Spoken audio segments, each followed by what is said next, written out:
is in Nashville. Hi, Ben. Welcome to the Dave Ramsey Show. Hey, Mr. Ramsey, thank you for taking my call. Sure. What's up? I've been through Financial Peace University, and I learned a lot through that, and I started paying off some debt. Basically, I've made some bad decisions here in the last 5 months, and I don't want to try to validate it with excuses, so I'll just tell you where I'm at. I make about $95,000 a year. It's in an unstable market in construction management, so I'm not really guaranteed that job 2 months from now, but that's what I've made in the last year. And I've got $19,000 in student loans and an $83,000 mortgage, and that's all my debt. And then this summer I decided to go buy a $69,000 vehicle, and I'm a single man, 36 years old, and in that time I met the woman of my dreams in the last 3 months she listens to Dave Ramsey as well, so it blew my mind, and I'm just like, what have I done? I had a mentor that I told what I was doing in buying a vehicle, and obviously I said, I know this is not a smart decision. It's almost as much as my mortgage. I said, but I can afford the payments right now. I'm good. So that's my situation. I know I've made some mistakes, and I'm coming to you now because since I've met her, I kind of want to get out from the debt even faster, and I don't know if you would recommend maybe just selling this vehicle, getting out from under it, paying off what I'm going to lose on selling it, and move on. Mm. So what did your mentor say when you told him you were going to buy a $69,000 truck? Well, I didn't tell him until after it was done. He just saw it in the parking lot, and I could see his eyes kind of raise, like, oh, okay, well, it was almost that secondhand embarrassment that I could feel through him. That's fair. So, yep. Okay. What happened that hit that domino that made you go buy that? Did something happen in your life? You get tired, you get burnt out, you exhausted? What happened?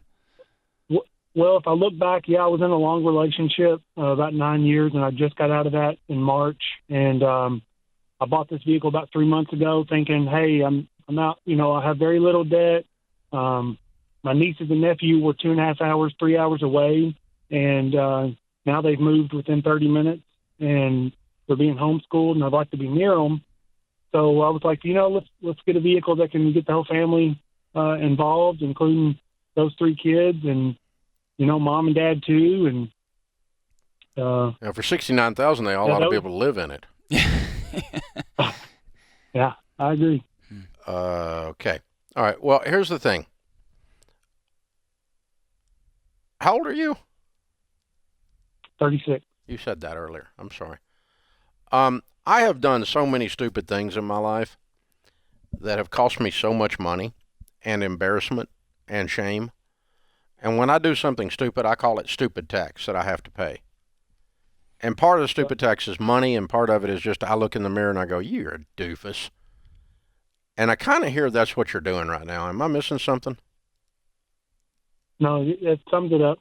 Okay. Yeah, after meeting her, I realized that. No, you knew it all along. She just made you admit it. You knew it when you drove it off the lot. You were just holding your nose hoping the smell wasn't going to go away. You knew it. That's fair. You knew it. Because you had been trained by us. You've been through Financial Peace University. You knew it. You knew when you called me what I was going to say. You hid it from your mentor. That's the big, you made it into a secret. That's how you really knew. Yeah, you knew. You knew all along. So here's the thing. Anytime I do, and I'm not picking on you because I've done dumber things. I've done $690,000 stupid things. You only $69,000. You'll survive this. But the trick is not what to do with this. The trick is to do enough of an autopsy on your psyche and on yourself to where you freaking never do this again. That's the big deal. Right. Because it's a pattern, and if you don't change the pattern, you're screwed.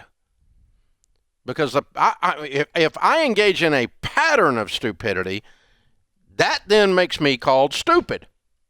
And you gotta no longer do that. So to be worthy of this girl is what the noble calling inside of your heart. You want to be a wise young gentleman, not the doofus that you saw in the mirror after you bought the truck. And so But if she dumps you in 3 months, Yeah. it's still the right thing to not have bought a $60,000 But the thing, the truck. motivation is very noble. Right.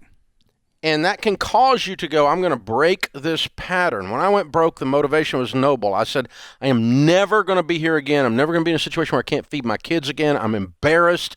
My stupidity has caused my family to have the lights cut off, the water cut off. My wife is ready to leave. Because of my stupidity, I have to stop the stupid. And I had to do a CSI on why I did the things I did that set me up for the fall, and I had to never do them again. So that's what's important. The truck is just the symptom. Does that make sense, Ben? It does. So if you dig this out, and this is like the dumbest last thing you ever do in this category, that's a huge win.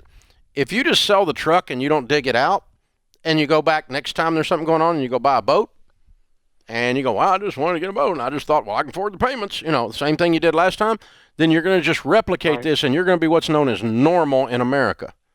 And you just don't want to be normal, man. Normal sucks. That's why you called us. So I'm not spanking you. I'm going with you on this. I'm saying the answer to your question is not about the truck. The answer to this question is down inside of you. You fix that, and then you already know you got to sell the truck. The truck was just off the chain. It's got to go. But that's a side issue. Of course the truck's got to go. It's dadgum almost as much as you make in a year. Of course the truck has to go. It was a stupid idea to start with. Of course the truck has to go. You don't rationalize, I'm going to visit people 3 hours away and spend $80,000 to do that. You go rent a car. You go rent a house over there. Cheaper than that. I was going to say you could rent a house for 5 to 10 years and cheaper than that. Uber over there. Exactly. You can, charter a jet cheaper than this and go see them twice a year. It's just so there's a lot of stuff you could do. So you can't use it. You got to go, okay, that didn't work. That didn't work. That didn't work. I knew Dave wasn't going to be happy with this. I knew my mentor wasn't going to be happy with this. Is it because it affected Dave or my mentor? No, it's because they love me and they want good things for me. And this wasn't good for me. And I got to not do stuff that's not good for me anymore and know why I'm doing it and break that cycle and sell the truck. Let this be the last one, brother. I do a lot of stupid stuff. I just try to not do the same stupid stuff over again. And then if you do that long enough, eventually they call you wise.